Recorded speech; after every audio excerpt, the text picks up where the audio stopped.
Hello viewers, আসসালামু আলাইকুম viewers. আপনাদের সামনে নিয়ে আসছি একজন নিউ সিম্যানকে। সে একজন নতুন নাবিক।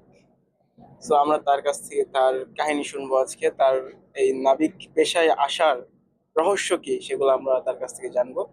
সো তোমার পরিচয়টা দাও একটু প্লিজ। আসসালামু আলাইকুম। আমার নাম মোহাম্মদ আশিকুজ্জামান আশিক। আমার বাসা চাঁপাইনবাবগঞ্জ, রাজশাহী বিভাগের। সবাই জানে আমের জেলা।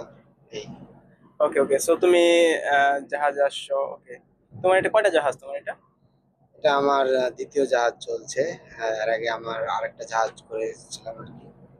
ওকে, সো আমাদেরকে তুমি কি তোমার কাহিনীটা বলবা যে তোমার এই নাবিক হওয়ার পিছনে মূল রহস্য কি, বা কার কাছ থেকে তুমি জানছো যে আসলে জাহাজে চাকরি করা যায়, বা মানে আমাদেরকে জাস্ট তুমি বলো, তোমার কাহিনীটা বলো, নাবিক হওয়ার পিছনে তোমার উৎসাহ, অনুপ্রেরণা কি সেটা বলো একটু। আমার উৎসাহ বলতে, এসএসসি তে যখন আমি এসএসসি পরীক্ষা দিই, তারপরে আমার আব্বু মারা গিয়েছিল। তখন ফ্যামিলিতে ফ্যামিলি অসহায় বলতেই চলে। তখন ফ্যামিলিতে আর কি কর্মকর্তা ছিল না কেউ। তখন কাজ কামের জন্য খোঁজাখুঁজি করছিলাম। তখন এই এসএসসি দিয়ে তো কোনো কাজ কাম করাও যায় না, আমরা দেওয়া ছাড়া। তবে আমাদের দেশে কোনো কাজ কাম আসলে এসএসসি দিয়ে করা যায় না, কোনো চাকরি বাকরি করা যায় না সেরকম। হ্যাঁ, পুলিশ টুলিশ বা আর্মিতে ঢুকা যায়, তারপরও ওগুলোতে ঢুকতেও কিছু যোগ্যতা লাগে পড়াশোনা ছাড়াও। পরে অনেক ভাবনা চিন্তা করার পর আমার বন্ধু, শুনেছিলাম যে আমার বন্ধু এক মেরিটাইম স্কুলে ভর্তি হয়েছিল। পরে ওর দেখা দেখি আমিও মেরিটাইম স্কুলে ভর্তি হওয়ার ট্রাই করলাম। অনেক ঝড়ঝাপটা গেল ভর্তি, তারপর কোন রকম আল্লাহর রহমতে ভর্তি হতে পেরেছিলাম। হতে পেরে ওইভাবে আর কি আসা লাইনে। আচ্ছা, আহ তুমি সিটিসি পাইছো কোন সালে? আমি সিডিসি পেয়েছি 2023 সালে। ওকে, 2023 সালে সিটিসি পাইছো। চাকরির জন্য কতদিন ওয়েট করছো তুমি? চাকরির জন্য আমি প্রায় 2.5 বছর ওয়েট করেছি। কারণ আমি তো একাডেমিতে ভর্তি হয়েছিলাম 2000, মানে 21-এর আগেই, 2020 অগস্টের দিকে। তখন আসলে চাকরিতে জয়েন করতে সিডিসি লাগে। কারণ আপনি জানেন সিডিসি তাছাড়া তো জয়েন করা পসিবল না। সিডিসি পাইনি, সিডিসি পেতে পেতে আপনার হচ্ছে 2 বছর পার হয়ে যায়। 2 বছরের পরে আরো 1 বছর লেগেছিল সিডিসি পাওয়ার পরে জাহাজে জয়েন করতে। আচ্ছা, তুমি তো মানে রেটিংস কোর্স করছো। রেটিং কোর্স আমরা জানি 6 মাসের কোর্স, রেটিংস এর কোর্স। বাট তোমার লাগছিল 2 বছর। জি। ও, আমি তো যতটুকু জানি যে এর মাঝে তুমি মনে হয় একাডেমিও চেঞ্জ করছো, জি। এবং তোমার ডিজি শিপিং থেকে মনে হয় তারা এটা চেঞ্জ করাইছে, কারণ তোমার আগের একাডেমিতে একটু প্রবলেম হয়েছিল আর কি। সো ওকে, সো তারপরে একাডেমি থেকে বের হওয়ার পরে সিটিসি পাওয়ার পর তোমার লাগছিল আরো 1 বছর। তো এই 1 বছর সময় সময় যে তুমি তোমার বাড়িতে ছিলা বা দেশে ছিলা, তুমি তোমার ফ্যামিলির লোকজন বা আশেপাশের লোকজন তোমাকে কিভাবে মানে তখন, তুমি কি কারো কোনো মানে কটূক্তি শুনেছো বা কেমন জি, বলো? হ্যাঁ, এখন বাবা ছিল না তখন, কোনো কাজ কামও করতাম না। মানুষজনও চাইতো যে হ্যাঁ কাজ কাম করি। যারা ভালো চাইতো ওরা তো তখন বকতো আর কি। বকতো বলতে, তারা মানে আদর যত্ন করতো, তার সাথে সাথে তারাও তো শাসনও করতো আর কি। সেই সাথে অনেক সময় অনেক কিছু বলতো, মন খারাপ হতো একটু একটু এই। তোমার ফ্রেন্ড সার্কেল বা তোমার কাজিন ব্রাদাররা গ্রামের, তারা কি বলতো যে এই জাহাজে যাস না কেন, কোনো হ্যাঁ, কিছু? জাহাজে যখন জাহাজ পাচ্ছিলাম না তখন এগুলো অনেক কথা শুনতে হয়েছে, যেমন কি করবি না করবি, এটার কোনো ফিউচার নাই, বা কোনো কিছু তো দেখতেও পাচ্ছি না যে কিছু করছিস। তখন এরকমই কথাবার্তা শুনতাম, কিন্তু ভিতর ভিতর আর কি নিজেকে দোষজাপ করা লাগতো।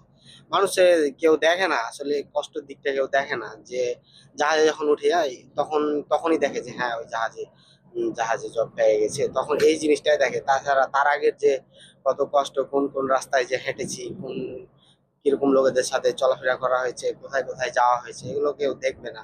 কতদিন বাড়ির বাইরে থেকেছি, কত মানুষের সাথে উঠবস করেছি, কত মানুষের সাথে কমিউনিকেট করেছি যে জাহাজে যাব, কিভাবে কি করব না করব, এগুলো দেখে না আসলে। এগুলো না দেখে অনেক অনেক জাজ করেছে, তারপরেও আল্লাহর ওকে রহমতে ওকে এখন।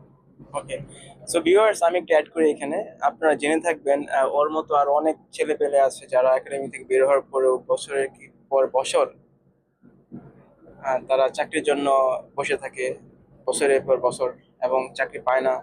বাট ও পেয়ে গিয়েছিল। বাট ও অনেক কটূক্তিও শুনেছিল ওর আশেপাশের লোকজনদের কাছ থেকে। বাট এনি হাউ, সো তোমার জাহাজে যখন চাকরি পাইছো, ওকে, এখন যখন জাহাজ থেকে যাও দেশে, তখন মানে তোমার লোকজন বা আশেপাশের লোকজন বা কাজিন ব্রাদাররা তারা কি বলে তোমাকে? তারা কি বলবে, আসলে তারা জাহাজ সম্পর্কে অত কিছু জানে না। এখন কেউ কিছু বলে যে হ্যাঁ বেতন টেতন নিয়ে জিজ্ঞাসা করে, এই এরকম, আর কোনো কিছু বলে না। তাছাড়া কোথায় ছিলি না ছিলি এরকমই বলে। কারণ আমিও কিছু জানানোর প্রয়োজন বোধ করি না কোথায় ছিলাম না ছিলাম। তবে কেউ কিছু বললে তখন রিপ্লাই দিই আর কি। আচ্ছা, ঠিক আছে। সো বাট এখন তো যারা তোমার জুনিয়র আছে তারা জানতে চায় যে হ্যাঁ জাহাজে কিভাবে আসতে হবে বা কিভাবে পড়াশোনা করতে হবে জাহাজের লাইনে, বা সিটিসি কিভাবে পাবো, এটা অনেকে তোমার কাছে জানতে চায়, তাই না? জি, জানতে চাই আপনার সিডিসি। আপনার জাহাজে জয়েন করতে গেলে সিডিসি লাগে, যেটা নাবিকের বই আর কি। যেটা এখন সিডিসি পেতে হলে আপনাকে কোনো মেরিটাইম স্কুলে ভর্তি হওয়া লাগবে, তারপরে আপনি পাসিং আউটের পরে তারপরে সিডিসি দেয় আর কি সরকার। সো ভিউয়ার্স, অ্যাকচুয়ালি আমাদের এই মেরিটাইম সেক্টরে আপনারা জানেন অনেকগুলো একাডেমি রয়েছে। অনেকগুলো সরকারি একাডেমি রয়েছে, প্লাস অনেকগুলো বেসরকারি একাডেমি রয়েছে। এখানে আপনার ক্যাডেটদের কোর্সও করানো হয়, প্লাস রেটিংসদের কোর্সও করানো হয়। সো অ্যাকচুয়ালি এখন আমাদের বাংলাদেশের চাকরির বাজারটা, আমি এখন মানে বলবো না, এটা অনেক আগের থেকে চাকরির বাজারটা খুবই খারাপ। কিন্তু এই চাকরির বাজারটা একসময় খুবই ভালো ছিল। আমাদের এই মেরিন প্রফেশনটা একসময় গোল্ডেন লাইফ ছিল, যেটা আমি আমার সিনিয়রদের কাছ থেকে জেনে থাকি, এবং আমার মামাও চিফ ইঞ্জিনিয়ার ছিলেন, এবং আমার আত্মীয় স্বজন আরো এই মেরিন প্রফেশনে ছিলেন, কিছু আছে। সো তাদের কাছ থেকেও শুনেছি যে এটা খুবই গোল্ডেন প্রফেশন ছিল আমাদের এই জাহাজের জবটা। যেমন আগে একাডেমি থেকে বের হওয়ার আগেই চাকরি রেডি, আপনার রেডি থাকতো। বাট এখন ছেলেমেয়ে একাডেমি থেকে বের হওয়ার পরে মানে বছরের পর বছর তারা বসে থাকে, বাট চাকরি পায় না। সো আমরা, তুমি তুমি কি মনে করো আসলে মেরিন প্রফেশনে চাকরি বাজারটা কিভাবে ভালো হতে পারে? মানে মানে এই তোমার যে প্রতি বছর যে ক্যাডেট সংখ্যা বা রেটিংস যেরকম মানে বের হচ্ছে, এগুলো তো কমানো উচিত নাকি? জি, কমানো উচিত। তবে কি বলবো, আসলে আমি ছোট মানুষ, এই সম্পর্কে আমার তেমন কোনো ধারণা নেই। আচ্ছা, ঠিক আছে। ভিউয়ার্স, অ্যাকচুয়ালি ও মাত্র দুইটা জাহাজ, এটা সেকেন্ড জাহাজ তার, তবে তারপর ওর আইডিয়া আছে যে আসলে আমাদের চাকরি বাজার যেরকম খারাপ, মানে যারা স্পেশালি যারা জুনিয়র রয়েছে, যারা ফার্স্ট টাইম জাহাজে আসার জন্য ট্রাই করতেছে, তাদের চাকরি বাজার খুবই খারাপ। সো এই জন্য আমাদের উচিত আসলে ক্যাডেট সংখ্যা বা রেটিংস সংখ্যা কমানো উচিত। এছাড়া আসলে চাকরি বাজার ভালো করা সম্ভব না, কারণ এখনো মার্কেটে অনেক অনেক ক্যাডেটে অনেক অনেক রেটিংস তারা বসে আছে, তারা চাকরি পাচ্ছে না। সো আমরা আশা করব আমাদের এই চাকরি বাজারটা আবার আগের সোনালী দিন ফিরে আসবে। বাট জানি না আসবে কিনা, কারণ এটা আসলে অনিশ্চিত। কারণ যেভাবে ক্যাডেট সংখ্যা বা রেটিং সংখ্যা বাড়তেছে, দিন দিন বাড়তে আছে কিন্তু কমতেছে না। তো আসলে এটা মোটামুটি অনিশ্চিত বলা যায়। তবে যারা আহ, চাকরি করে বা যারা দু একটা জাহাজ করে ফেলছে, যেমন তুমি অলরেডি দুইটা ট্যাঙ্কার জাহাজ করে ফেলছো, মানে এটা নিয়ে দুইটা জাহাজ হয়ে যাবে তোমার। সো তোমার চাকরি বাজার আশা করা যায় এখন প্রবলেম হবে না অতটা, তুমি চাকরি পাবা ইনশাল্লাহ আশা করা যায়। কারণ আর তোমার ট্যাঙ্কার জাহাজে এবং তোমার আমাদের এই ফ্লিটে এখন মোটামুটি 55টার মতো জাহাজ রয়েছে। তো আশা করি তুমি এই ফ্লিটে তুমি কামব্যাক করতে পারবে ইনশাল্লাহ। সো আমরা তোমার সুস্বাস্থ্য এবং দীর্ঘায়ু এবং উজ্জ্বল ভবিষ্যৎ কামনা করে আমাদের ভিডিও শেষ করছি।